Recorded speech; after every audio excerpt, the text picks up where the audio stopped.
धनकुआं गांव बहुत पुराना था, सचमुच बहुत ही पुराना। वहां के घर एक दूसरे से सटे हुए थे, मानो वे गुप्त अंधेरे से डरते हों। ऊंचे खतरनाक पेड़ लंबी भयानक परछाइयां डालते थे। ये परछाइयां दिन के उजाले में भी नाचती रहती थी। एक संकरी घुमावदार पगडंडी मुश्किल से दिखाई देती हुई इस भूले बिसरे स्थान तक जाती थी। धनकुआं में ज्यादा लोग नहीं आते थे और सच कहूं तो गांव वालों को यही पसंद था। उनका एक राज था, देखो, एक काला गीला और डरावना राज। शांत सोते हुए गांव के बिल्कुल किनारे पर एक कुआं था। यह पानी भरने का कोई आम कुआं नहीं था। अरे नहीं, बिल्कुल नहीं। यह कुआं अलग था, बहुत अलग। इसके पुराने पत्थर गहरे बेचैन करने वाले काले रंग के थे और वे छूने में चिपचिपे थे। उन पर हरी बदसूरत काई जमी हुई थी, जैसे कोई बीमार त्वचा हो। गांव के लोग इसे काला कुआं कहते थे। कभी कभी वे इसे दूसरे नाम से भी पुकारते थे, फुसफुसाता कुआं। वे कहते थे कि यह भयानक राज फुसफुसाता है, अनकहे राज। खासकर जब चांद छिपा होता था और रात सबसे काली होती थी। कोई भी समझदार इंसान काला कुआं के पास नहीं जाता था, खासकर सूरज ढलने के बाद तो बिल्कुल नहीं। बच्चों को उनके बड़ों ने सख्त चेतावनी दी थी, इससे दूर रहो वरना कुआं तुम्हें ले जाएगा। बूढ़े लोग अपनी आंखों में डर लिए खौफनाक कहानियां सुनाते थे, अजीब बेचैन करने वाली आवाजों की कहानियां, और उन जानवरों की जो बिना किसी निशान के गायब हो गए थे। कुछ लोग और भी डरावनी कहानियां फुसफुसाते थे, उन लोगों की जो गायब हो गए थे, हवा में गायब श्रापित कुएं के पास, फिर कभी न देखे गए न सुने गए। कुआं भूखा है, वे फुसफुसाते, उनकी आवाज कांपती, हमेशा भूखा। कुआं बहुत गहरा था, इतना गहरा कि आप उसका तल कभी नहीं देख सकते थे। अगर आप उसके खुले मुंह में एक पत्थर गिराने की हिम्मत करते तो आप इंतजार करते और आप और इंतजार करते, लेकिन कोई संतोषजनक छपाके की आवाज आपके कानों तक नहीं पहुंचती। केवल एक गहरी भारी खामोशी जवाब देती, एक ठंडी परेशान करने वाली भारी खामोशी। कुएं के आसपास की हवा हमेशा ठंडी रहती थी, गांव के किसी भी जगह से ज्यादा ठंडी। बस वहां खड़े होकर उसे देखने से ही आपकी रीढ़ में अचानक कंपकंपी दौड़ जाती थी। फिर एक दिन रमेश आया। रमेश एक जवान आदमी था, शहर के आत्मविश्वास से भरा हुआ। वह धनकुआं के शांत खौफ से दूर चहल पहल वाले शहर से आया था। वह एक पत्रकार था, एक महत्वाकांक्षी पत्रकार, हमेशा एक सनसनीखेज कहानी की तलाश में, एक बहुत बड़ी कहानी की। उसने शहर में धीमी फुसफुसाहट सुनी थी, दूर दराज के गांव धनकुआं के बारे में फुसफुसाहट, और उसके रहस्यमय कुएं के बारे में। उसने मन ही मन सोचा, एक उपेक्षापूर्ण मुस्कुराहट के साथ, अंधविश्वास, बस बेवकूफ गांव की कहानियां और कुछ नहीं। वह असली सच्चाई का पता लगाने की ठान चुका था। उसने खुद से कहा कि वह डरा हुआ नहीं है, या ऐसा उसने मूर्खतापूर्ण सोचा। रमेश धनकुआं गांव पहुंचा। वह अपना भरोसेमंद नोटपैड और अपना महंगा कैमरा लेकर आया था। उसने तुरंत सवाल पूछना शुरू कर दिया, बहुत सारे सवाल, सब बदनाम काला कुआं के बारे में। जिन गांव वालों से उसने बात की वे जल्दी से दूर देखने लगे। उनके चेहरे गहरे डर से भरे हुए थे, जैसे मुखौटे। वहां मत जाओ बेटा, एक कमजोर बूढ़ी औरत ने विनती की। उसकी आवाज पत्ते की तरह कांप रही थी। यह अच्छी या सुरक्षित जगह नहीं है, खासकर अंधेरा होने के बाद। आसपास के दूसरे गांव वाले सहमति में सिर हिलाने लगे। उन्होंने उससे व्यावहारिक रूप से कुएं और उसके रहस्यों को अकेला छोड़ने की भीख मांगी, लेकिन रमेश ने उन्हें बस एक आत्मविश्वास भरी मुस्कान दी। वह मानता था कि वह बहादुर है, या शायद वह बस बहुत मूर्ख था। मैं भूत प्रेत जैसी चीजों में विश्वास नहीं करता, उसने चिंतित गांव वालों से कहा। इन सब के पीछे कोई ना कोई तार्किक, वैज्ञानिक व्याख्या जरूर होगी। वह उन्हें गलत साबित करना चाहता था। वह दुनिया के सभी लोगों को दिखाना चाहता था कि डरने की कोई बात नहीं है। उसने एक पक्की योजना बनाई। वह कुएं पर जाएगा आधी रात को, सबसे डरावने समय पर। उसने अपने सभी उपकरणों की सावधानी पूर्वक जांच की। उसका पेशेवर कैमरा, एक तेज रोशनी वाली टॉर्च, बहुत सारी अतिरिक्त बैटरी जरूरत पड़ने पर, और उसका संवेदनशील साउंड रिकॉर्डर। उसे लगा कि वह जो भी उसका इंतजार कर रहा है उसके लिए पूरी तरह तैयार है। गांव वालों ने उसे तैयारी करते देखा। उन्होंने उसे बड़ी चिंतित आंखों से देखा।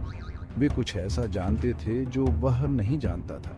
कुएं को मेहमान पसंद नहीं थे, खासकर जिज्ञासु जो बहुत ज्यादा ताक झांक करते थे। रमेश ने अपनी रीढ़ में एक छोटी सी, लगभग अगोचर कंपी महसूस की। बस एक छोटी सी, उसने खुद से कहा। उसने जल्दी से इसे नजरअंदाज कर दिया। आखिरकार वह विज्ञान का आदमी था, तथ्यों का आदमी, बेवकूफ डर का नहीं। पूरा धंकुआं गांव सो रहा था, या कम से कम सोने का नाटक कर रहा था। चांद, जो आमतौर पर सुकून देने वाली उपस्थिति होता है, छिपा हुआ था। वह घने काले अशुभ बादलों के पीछे छिपा हुआ था। रमेश धीरे धीरे खतरनाक काला कुआं की ओर चला। कुएं तक जाने वाला संकरा रास्ता बहुत ही भयानक था। लंबी नाचती परछाइयां उसकी आंखों से खेल रही थीं, भूतियां आकृतियों की तरह दिख रही थीं। उसके अपने कदम सूखे पत्तों पर जोर से चरमरा रहे थे, उसकी पसंद से कहीं ज्यादा जोर से। वह आखिरकार कुएं पर पहुंच गया। आधी रात में यह बहुत गहरा लग रहा था और किसी तरह दिन के उजाले की तुलना में कहीं ज्यादा खतरनाक। उसने घबराकर अपनी घड़ी पर नजर डाली। चमकते नंबर 12:03 दिखा रहे थे। डायन का समय आ गया था। उसने ध्यान से अपना कैमरा ट्राइपॉड पर लगाया। उसने इसके लेंस को सीधे कुएं के खुले मुंह की ओर इंगित किया। उसने कैमरा चालू कर दिया। छोटी लाल रिकॉर्डिंग लाइट अंधेरे में हल्की सी चमक रही थी, एक अकेली, चौकस, बिना पलक झपकाए आंख की तरह। उसने एक गहरी स्थिर सांस ली। उसके आसपास की हवा भारी थी और बहुत ठंडी, उसकी उम्मीद से ज्यादा ठंडी। वह इंतजार करने लगा, ध्यान से सुन रहा था। थोड़ी देर के लिए केवल झींगुर अपने रात के गीत चहचहा रहे थे। फिर एक अचानक ठंडी खामोशी। अचानक, बिना किसी चेतावनी के, झींगुरों ने अपनी चहचहाहट बंद कर दी। एक गहरी अप्राकृतिक खामोशी पूरे इलाके में छा गई। रमेश को अपनी बाहों पर रोंगटे खड़े होते महसूस हुए। वे उसकी गर्दन के पीछे चुभ रहे थे। कुछ बहुत गलत था। वह इसे अपनी हड्डियों में महसूस कर सकता था। बहुत बहुत गलत। उसने कुएं के दमनकारी अंधेरे में ध्यान से देखा। फिर उसने उसे देखा। पहले तो बस एक झिलमिलाहट, उसकी आंख के कोने से।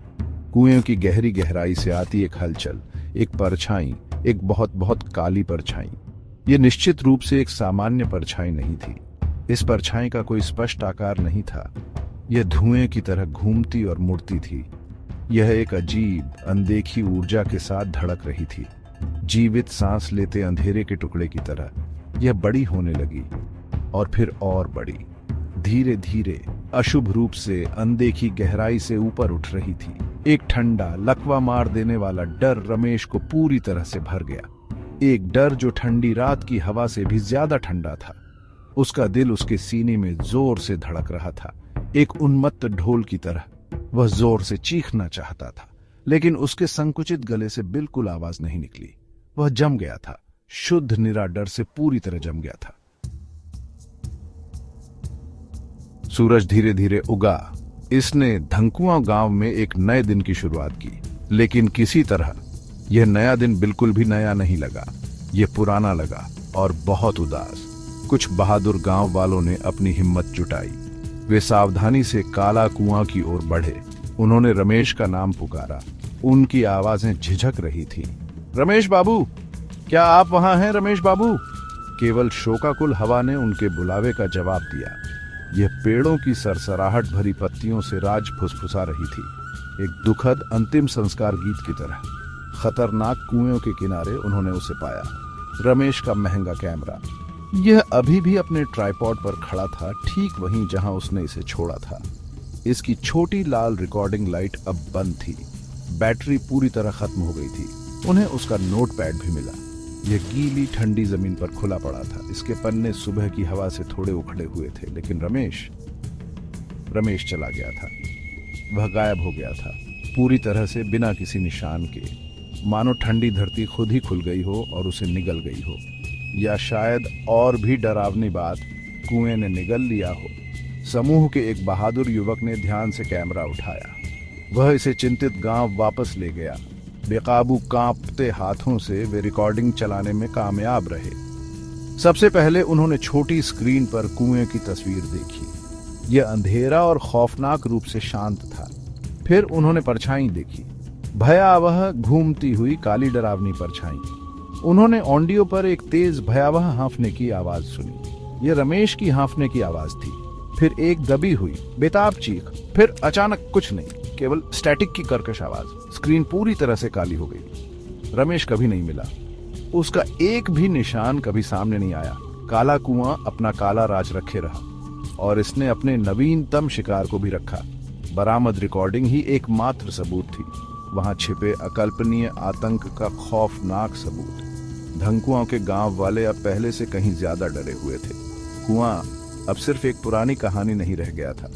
यह भयावह रूप से असली था और यह निश्चित रूप से भूखा था।